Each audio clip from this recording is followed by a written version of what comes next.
लहरे तिरंगा आसमनवा हो, भारत के निसनवा।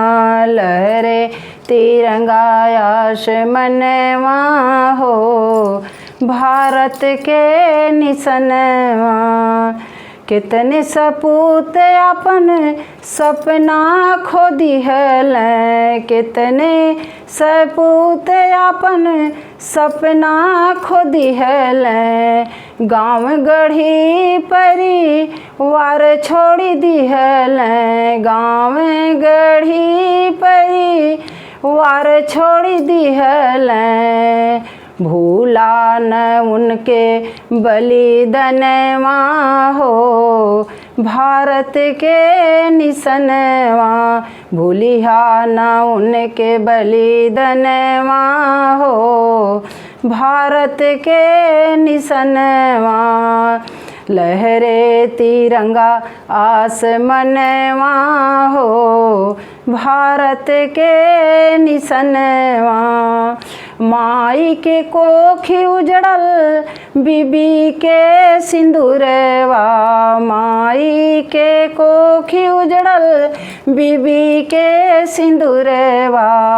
बहिना के रखिया देखे बीरना के रहिया, बहिना के रखिया देखे बीरना के रहिया। लड़का लोग पूछे माई कपिता यही है कहिया, लड़का लोग पूछे माई पिता यही है कहिया। फैमिली हो गईल, फैमिली हो गईल बेगनवा हो, भारत के निसनवा। फैमिली हो गईल बेगनवा हो, भारत के निसनवा।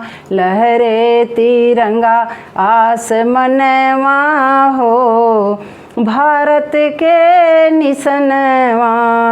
झांसी के रानी के किस्सा महान बा, झांसी के रानी के किस्सा महान बा।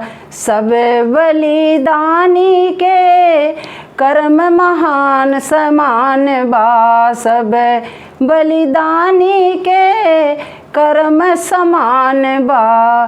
कर्म समान बा, त्याग समान बा, त्याग समान बा, कर्म समान बा। पूरा भइल बापुक सपनवा हो, भारत के निसनवा।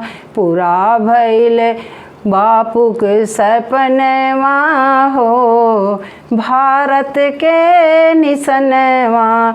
लहरे तिरंगा आसमनवा हो, भारत के निसनवा। 15 अगस्त के दिन जब आइल, 15 अगस्त के दिन जब आइल। वीर बलिदानी के सपना पुराइल, वीर बलिदानी के सपना पुराइल।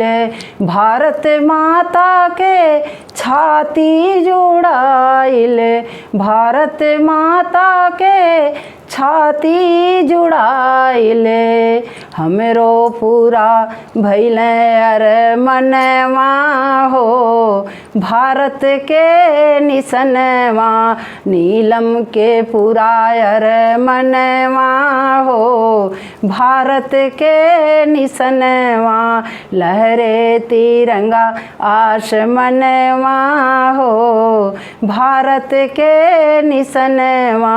लहरे तिरंगा आसमनवा हो, भारत के निसनवा। भारत माता की जय।